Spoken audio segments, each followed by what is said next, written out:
예, CBS 라디오 박재홍의 한판 승부 함께하고 계십니다. 자, 2부 오늘 역사 저널리즘 시간이라 말씀드렸는데요. 역사 우리가 제대로 알고 있다 생각했는데 또 그것이 또 사실이 아닌 경우가 있어서 그러한 사례들 모아서 책을 내신 분이 있습니다. 예, 광화문 괴담이라는 제목의 책을 내셨어요. 조선일보 박종인 기자를 모셨습니다. 어서 오십시오, 기자님. 안녕하십니까. 불러주셔서 감사합니다. 예, 진 작가님, 김 소장님 사랑. 안녕하세요. 안녕하세요. 예, 책을 쓰셨는데 저는 괴담이라고 해서 무슨 귀신 얘기, 무서운 얘기 하셨는데 역사 얘기였어요. 맞습니다. 제목을 계속 고민했습니다. 대단하면 분류가 어떻게 될까 했는데 예. 다행히 역사를 불러주셨습니다. 아, 그러게요. 우리 기자님이 92년도에 조선일보 입사하시고 30년째 일을 하고 계시죠. 예. 일주일에 7일 일을 하신다면서요. 그렇게 됐어. 능력이 안 돼서 거짓말. 그냥 이게 일이 놀이처럼 돼버렸어요. 그러니까 그러세요. 행복한 주말 이런 게 없고 예. 주말에 나오는 게 어떻게 행복해졌습니다. 그래요. 그 2013년에 이제 편집국에 복귀 여행 문화 전문가로 일하시다가 2016년부터 그 박종인의 땀의 역사라는 코너, 땅의 역사를 연재하고 계시고 지금 이제 관련해서 계속 하고 계시는 거군요. 그러니까 그 코너 또 보신 분들 많이 계시겠네요, 우리 애청자 여러분 중에. 꽤 많이 있습니다. 예. 그동안 이제 우리가 상식으로 여겨왔던 것 진짜 마이크를 가까이 중간에. 역사적 근거가 없거나 왜곡된 사례들을 모아서 책을 내신 거지 않습니까? 근데 구체적인 계기가 있었을 것 같아요. 이건 안 되겠다라고 이제 마음을 먹게 된 계기가 뭐였는지 궁금합니다. 사실은 제가 이 땅의 역사라는 걸 쓰기 전에는 여행 기자였거든요. 그렇죠. 그러니까 90년대 여행 기자면은 솔직하게 얘기해서 지금만큼 충실하게 취재를 안 해도 됐었어요. 놀러 다니는 거죠. 좋은 데 가서 사진 찍고 좋은 이야기 듣고 좋은 사람 만나서 사진 찍고 했는데 맛있는 거 먹고 나중에 한 20년 지나서 제가 얘네 갔던 데를 가보니까 그때 제가 철수까지 믿었던 것들이 다 거짓말들이었어요. 그러니까 그때는 예를 들어서 한강의 그 최고 발원지가 검룡소라고 저 태백에 있거든요. 그 검룡소도고 거기 까만 그 용이 살았다. 뭐 이런 얘기를 들어서 썼거든요. 근데 알고 봤더니 이게 거기에 있는 향토 사학자 한 분이 태백시가 너무 조락해서 그거를 스토리텔링으로 만든 거였어요. 그래서 지금 그 90년대 태백 검룡소를 검색을 하시면 다 그 전설이 수백 년 된 거로 나옵니다. 기사들이. 근데 그 실제로 수십 년 된 거죠. 과학자가 아니라 소설가셨군요. 소설가라. 그렇죠. 그러니까 그렇죠. 그런 문화 콘텐츠를 창조하신 거네요. 반성이 들고, 그러니까 옛날에는 기자라는 직업이 주로 인터뷰 위주로 이게 취재를 했었는데 1차 사료를 보자. 그래야지 뭔가 팩트가 나오겠다라는 생각이 들어서 땅의 역사라는 걸 연재를 하면서 뭐 진짜 되도 않게 1차 사료 들어가 뒤지기 시작했습니다. 그랬더니 제가 알았던 게 완전 거짓이고 조작되던 게 계속 튀어나오는 겁니다. 근데 그 중에서 대중이 그렇게 알고 있는데 그게 생각보다 심각한 이야기들이 있지 않습니까? 그러니까 술자리에서 먹고 넘어가는 건 그런 재미난 얘기면 웃고 넘어가는데 그런데 이게 우리 지금 대한민국의 그 정체성을 좌지우지하는 그런 가짜 역사 뉴스들이 있으면은 그건 바로 잡아야겠다는 생각이 들어서 제가 쭉 땅의 역사 쓰면서 검룡소 같은 경우는 저는 이해가 되거든요. 네네. 모두 대부분의 전설이 언젠가는 역사의 어느 순간에 언젠가는 그렇게 만들어졌을 거다. 근데 이걸 너무 늦게 한 게 문제고. 근데 실제로는 이 괴담들이라는 게 뭐랑 이제 연결돼 있냐면 이제 정치적인 의도랑 이제 연결돼 있어가지고 그러면 사실 이게 이념화되잖아요. 맞습니다. 이데올로기화돼서 이야기가 만들어지면서 이제 왜곡된 게 많고 특히 우리나라 같은 경우에 좀 그 민족주의 사관에 의해서 이게 이제 대중한테 가는 가운데 통속화되고 하면서 거짓말이 보태지고 하면서 이제 허구가 사실로 굳어진 경우가 좀 많은 거잖아요. 맞습니다. 그런 얘기들 어떻게 제가 여기 17꼭지의 이야기를 다뤘는데 요 책입니다. 그게 대부분 그 근대의 일본과 관련해서 모든 그 이야기들 우리들 대한민국 내지는 조선이나 대한제국 때 벌어졌던 흉악하고 부정적인 일들이 모두 일본에 밀어버려서 일본 탓이다. 명쾌하게 해결해버리는 그런 일들이 많이 있거든요. 그렇군요. 그러니까 그거를 이제 뒤집어서 알고 봤더니 그게 아니더라. 저는 읽었던 대목 중에 가장 인상적이었던 것은 조선의 한성 도읍 선정 과정에 풍수지리가 들어가 있지 않았다. 그냥 말 그대로 실무적이고 실용적인 측면에서 강 가깝고 도로 놓기 좋고 평평한 데다가 했다는 이야기가 전 사실 좀 충격적이었어요. 그러니까 그럴 수도 구나라는 생각이 그걸 읽고 나니까 갑자기 눈이 떠지는 기분이 들어요. 그러니까 그게 괴담이라는 거를 일반 대중은 그 고음 문헌이나 아니면 그 옛 기록에 대한 접근성이 좀 어렵지 않습니까? 그렇죠. 그렇기 때문에 그런 이야기를 듣는 매체가 바로 전문가들인데 이 전문가들조차도 고문헌을 뒤지질 않았었어요. 검색만 합니다. 인터넷을 뒤지는 겁니다. 예, 인터넷 검색만. 그러다 보니까 실록이나 여러 기록을 보면 지금 선생님 말씀 잘하셨어요. 이 한양이라는 걸 어떻게 도움을 천도를 했느냐라는 지금 게. 유튜브로 지금 나오고 있습니다. 맞습니다. 저기 천하 제일 복지. 천하에서 제일 복받은 땅이다. 이게 어디 있는 겁니까? 저건 청와대 뒷산에 있는 겁니다. 아, 최근에 쓴 것 같은데 뭔가. 저거는 이 한양 천도서라고 관계가 되는 건데 예. 저게 노태우 대통령 때 네. 뒷산 발견이 됐다라고 그때 발표를 했었거든요. 예. 92년에. 그러면서 이제 그때 총독 관주로 쓰던 그 옛날 청와대 그 본관을 이전을 하면서 예. 여기가 그래도 좋은 데다라고 이게 기사들을 많이 썼었습니다. 그런데 사실 제가 며칠 전에 그 당시 경호처에 있던 분을 만나봤더니 예. 그 전부터 다 알고 있었어요. 저기를. 저런 게 있었다는 거를. 음. 그런데 저거를 고증을 해보니 150년도 안 된 겁니다. 뭐냐 하면 흥선대원군이 경복궁을 중건할 때 그 점에 제가 갑자기 나타난 겁니다. 저게. 그런 비슷한 게 조때 즈음에서 흥선대원군과 고종을 찬양하는 그릇이 땅에서 발굴이 됐어요. 그거 조선시대 때 많이 하잖아요. 그렇죠. 맨날 숨겨놓고 이런 도참 이런 걸 하죠. 그러니까 그런 얘기들이 점점 이 정치적인 권위를 그러니까 권위주의를 권위화 만들어버리는 그런 도구로 쓰인 거죠. 그런데 아까 말씀하신 한양 천도론을 말씀드리자면 예. 무학대사랑 정도전이 싸워서 무슨 뭐 남양이다 동양이다 이렇게 했다는 이야기 예. 그게 사실은 병자호란 때 그 임진왜란 이후에 생긴 말입니다. 그러니까 그 전에는 그런 기록이 전혀 없다가 아하. 갑자기 전쟁의 책임을 아하. 무학 말을 안 듣고 정도전 말을 들어서 이렇게 됐다라고. 그 당파 싸움에서 이제 또 뭐 이렇게 그렇게 엮어버린 거예요. 엮어버리는 거구나. 그러니까 전쟁은 누구 책임져야겠는데 그 당시 누구 권력자를 책임지겠습니까? 그러니까 민간에서는 그렇게 알아서 그때 무학이 말을 들을 걸라는 거로 해서 갑자기 풍수가 들어버리는 거고 그리고 이 실록엔 분명 기록이 돼 있거든요. 그 태조 이성계나 태종 이방원 이 사람들은 땅이 평평하고 넓고 그리고 조운이 좋고 그리고 교통이 좋고 실용적 계획 도시. 맞습니다. 그래놓고 태종 이방원이 마지막 그런 말합니다. 이 자꾸 풍수로 한양을 고르자는 사람이 하륜이라는 사람인데 내가 그 말을 안 들었다 내가. 아하. 그리고 지금 저기 서운관에 지금 도참 서적들이 많이 있는데 빨리 불태워라. 굉장히 합리적이었네요. 예. 그리고 자기 아들한테 왕위를 물려주면서 세종한테 이렇게 한마디 합니다. 그런데 사대부는 워낙 도참을 많이 믿으니까 너도 공부를 해놔라. 공부를 해놔라. 아들한테. 굉장히 뭐랄까요 정치력이 뛰어난 뛰어나네. 실용적인 지도자였죠. 이런 게 다 녹취로 돼서 기록이 다 적혀서 남아있다는 것도 참 놀라운 일이에요. 어떤 면에서는. 그러니까 실록은 좀 대단한 기록물입니다, 진짜로.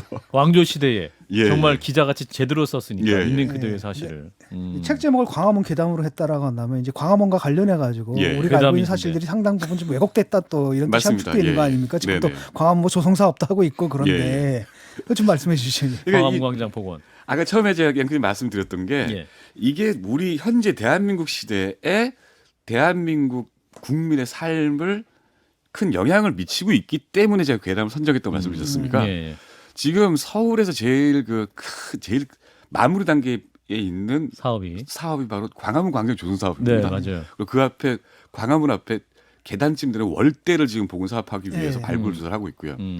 그런데 예컨대 월대라는 거는 웬만한 큰 문이나 아니면 큰 궁궐의 본점 같은 데는 앞에 그런 계단 같은 월대가 늘 있긴 있습니다. 그러니까 주요 건물 앞에 설치하는 기단 같은 게 그렇죠. 월대인 예, 거죠. 예. 경북의 근정전 앞에 넓은 게 있죠. 그런데 광화문 앞에 있는 월대는 세종이 밑에 신하들이 월대를 싹 해달라고 얘기를 하니까 지금이 농번기인데 무슨 민력을 동원하느냐 하면서 금지를 시켰어요. 세종은 원래 금지했던 건데. 네. 근데 그때 말한 농번기라는 게 세종이 한 달 전에 법적으로 규정을 내렸는데 그때부터 6개월 동안 춘분부터 추분까지 6개월 동안 농번기였습니다. 그러니까 6개월 동안은 노동력을 동원을 못하게 돼 있었어요. 예. 그런데 월대 금지시켜 놓고 예. 그 다음 달에 광화문이 완공됐다라고 기록이 되는 겁니다. 그런데 이 월대를 복원하고 있는 문화재청하고 서울시에서는 예. 아마 그 사이에 월대가 만들어졌을 것이다 추정을 하면서 저러고 있는 겁니다. 실제로는 그 나중에 만들어질 수도 있는 거잖아요. 그 제가 그랬죠. 네. 열어보자. 땅 열어보고 그 다음에 월대가 있으면은 그러면 그때 다시 결정하면 되는 거다. 지금 고종 때 있었던 그 월대를 자꾸 복원을 하려고 그러는데 예. 그거는 총 합쳐봤자 세월이 60년도 안 된다. 1866년에 66년, 68년 그때 해서 20년대 그 전차가 생겼을 때 그렇죠. 그때 없어졌거든요. 예. 그러니까 60년밖에 안 된 그 구조물을 복원하기 위해서 500년 넘게 사용된 길을 없앨 것인가. 만약에 파서 안 나온다면. 월대가 안 나오면. 사실 그 월대가 거기 쓰였다라는 그 돌이 다른 데서 지금 발견된 건가요, 지금? 아니요. 이 고종 때 만든 그 월대의 몇 가지 부속 부속품이. 석재들이 동구로 이런 데서 발견이 그렇죠. 됐어요. 그러니까 그거는 대단한 발견이죠. 대단한 발견인데 그게 있다고 해서 조선 왕조 500년 내내 월대가 있었다는 증거 대수가 안 되는 거죠. 그러니까 이제 기자님 쓰신 책의 그 대목이 저는 보면서 좀 웃겼던 게 그러니까 웃었던 게 정말 웃었습니다. 조선 왕조실록에서 월대를 검색하면 단 한 번도 광화문 월대는 나오지 않는다. 맞습니다. 그러니까 이게 다 데이터베이스화 돼서 지금의 사료를 찾아볼 때는 다 있는데, 광화문 월대를 검색을 해보면 나오면 없는데 없는데 지금 있다고 말하고 있다라는 제가 거잖아요. 문화재청 분들하고 이 기사도 쓰고 이 책도 준비를 하면서 여러 번 전화 인터뷰를 했었어요. 대답을 못하는 겁니다. 팩트에 근거한 게 아니니까. 그러니까 그거 한 달 새 생겼겠지요. 이 정도로 끝나버리고 그리고 지금 경복궁이니 이런데 그 복원하는 기준 연대가 제일 왕성했을 때, 그러니까 고종 때에 제일 전각이 많았었거든요. 그렇죠. 그때니까 이걸 한다라고 얘기를 하는 거예요. 그럼 기준국 하면 좋다. 그럼 밑에 인정 파보긴 해야 될 거 아니냐. 그걸 제가 매일 가서 지금 이렇게 단벼락 위로 올려서 계속 감시하고 있습니다. 자, 또 책 내용 중에 재밌는 게 너무 많아가지고요. 또 하나는 일본군 말 위령탑이 조선왕실 재단으로 오인된 일이 있었다고 하는데 이건 또 무슨 얘기입니까? 이게 아마 제 코미디로는 이런 말은 코미디도 없을 겁니다. 그 지금은 우리 그 대통령실이 지금 용산 옮겨졌습니다. 용산 옮겼죠. 용산이 원래는 그 청일전쟁 이후로 일본군 사령부가 있었고 그 전에는 문화재청에 따르면 거기에 조선 왕실에서 하늘의 제사를 지내던 남단이라는 재단이 있었다는 거예요. 그리고 2005년쯤인가 지금 보이고 있는 게 뭔가요? 보이고 있는 부분이 저게 그 재단 흔적이라는 겁니다. 재단의 흔적이다. 하늘의 제사를 재단 흔적이 있고 남단의 흔적이다. 저기를 그때 2005년쯤에 당시 문화재청장을 팀장으로 하는 저 조사단이 저기 들어가서 보고 저기가 남단 흔적이다 이런 거예요. 하늘의 제사지는 남단 흔적이다. 그래서 거기가 사실은 미 대사관이 거기로 들어가게 돼 있었습니다. 대사관 그 부지가. 그런데 조기 발견이 되니까 스톱하고 조기를 이렇게 이빨을 잘라듯이 조그맣게 구멍을 내놓고 저기는 반환을 안 해준 겁니다. 그런데 나중에 알고 봤더니 이 다음 사진 하나 보여주시죠. 다음 사진 보면은 저게 사실은 거기 주둔하고 있던 일본군 포병부대의 군마 위령탑이에요.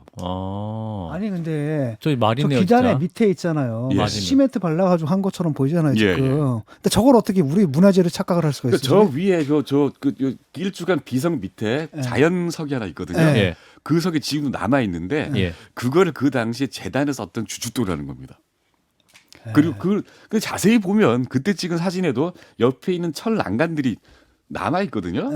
근데 그때 보통 이제 그 뭐라 그럽니까? 편향 증거를 확증 편향이라. 확증 편향. 이게 남단 터라고 사람들이 결정을 해버리니까 나머지 다 뜯어 맞히는 거죠. 안 보이는 거예요. 그러고 나서 나중에 봤더니 저 사진 엽서가 나온 겁니다. 그래서 이게 남단이냐?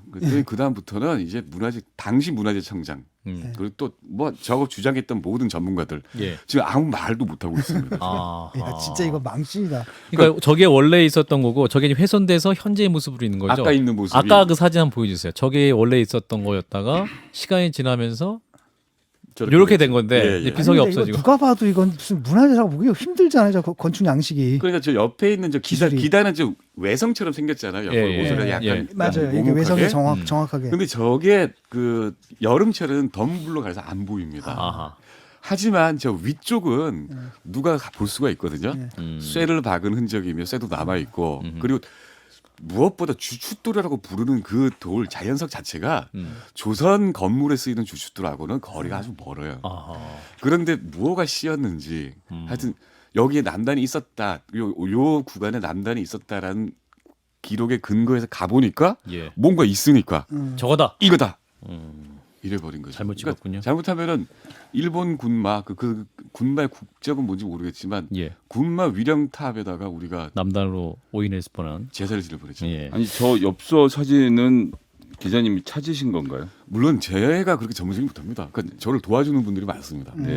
그래서 용산 전문가분이 계시거든요. 아하. 일종의 제보였던 건가요? 그럼? 제가 그분하고 용산 공원과 지금 아까 얘기했던 한양 그 경복궁부터 예. 용산 저 끝까지 쭉 나오는 길에 대해서 쭉 이렇게 그 기사를 취재를 하고 있는데 그분이 연구소에 놀러 갔더니 예.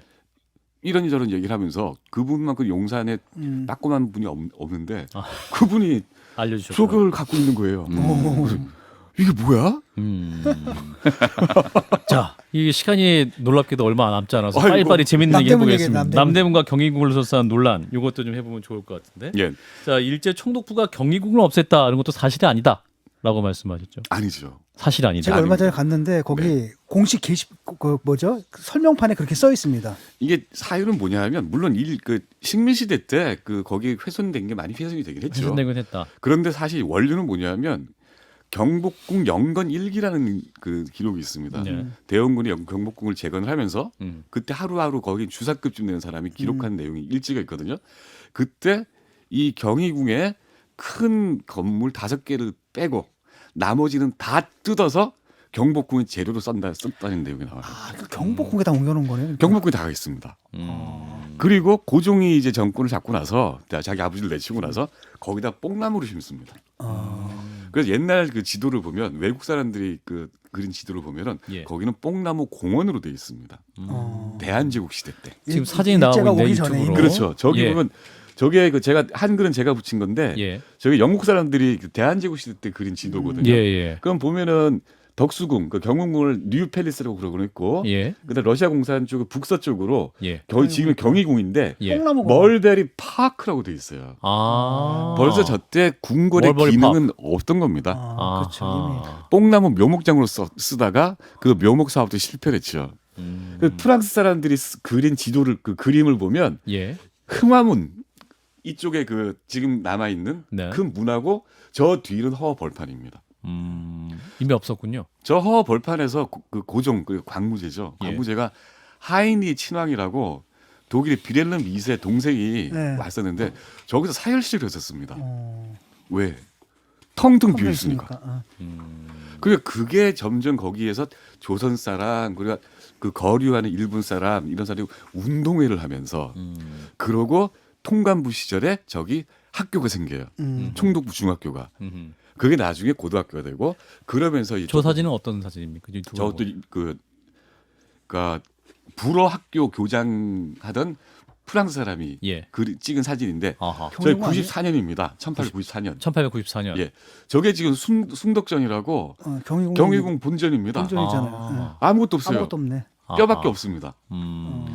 저런 거를 일본이 다 뜯어먹었다라고 얘기를 하니까 그러면 우리 국민들은 통쾌하고 분하죠. 팩트가 상관없이.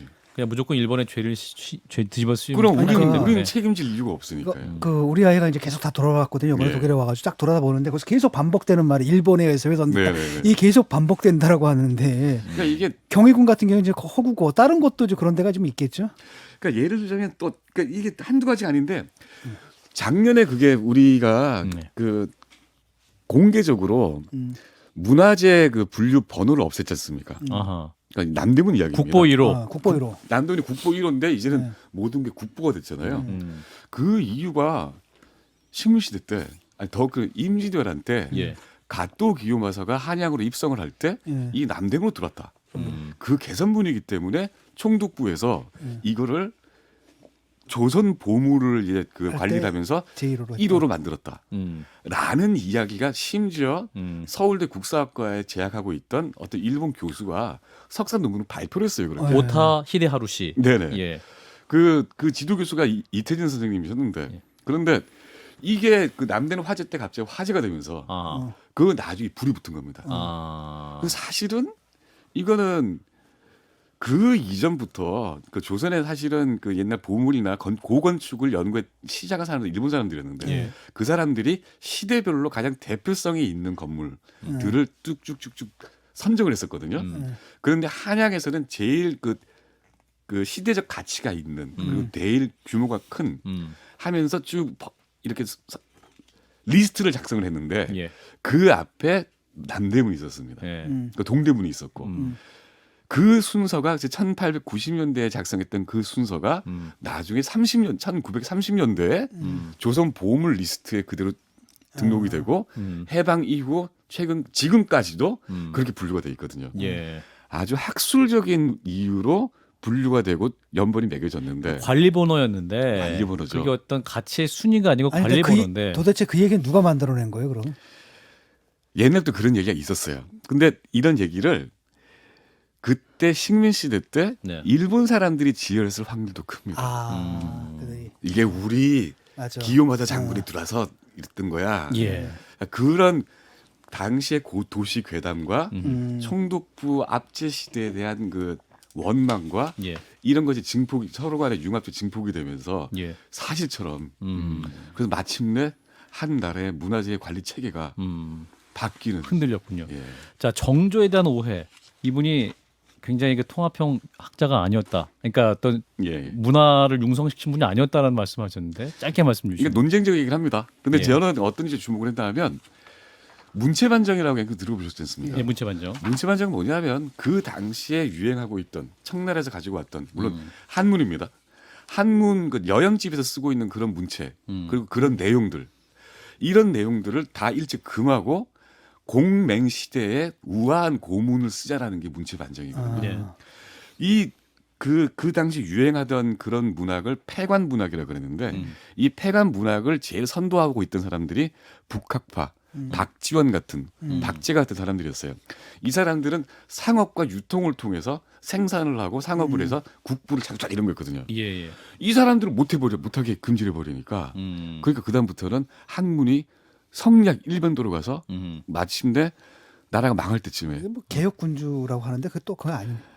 성리학 이외의 모든 학문을 2단으로 규정하고 탄압했다라고. 지성이 마비가 돼버리니까 더 이상 발전이 없었던 거죠. 예. 네. 아, 이게 선생님 책은 한 1시간, 2시간 잡고 얘기해야 되는데 오늘 일단 맛배기로 보여드리고 맛배기였습니다. 다시 한번 모셔가지고 더 재밌는 얘기 2탄, 3탄 들어야 될 것 같아요. 자, 광화문 괴담의 저자이세요. 조선일보 박종인 기자였습니다. 고맙습니다, 기자님. 감사합니다. 예. 좋아요, 구독, 알림 설정.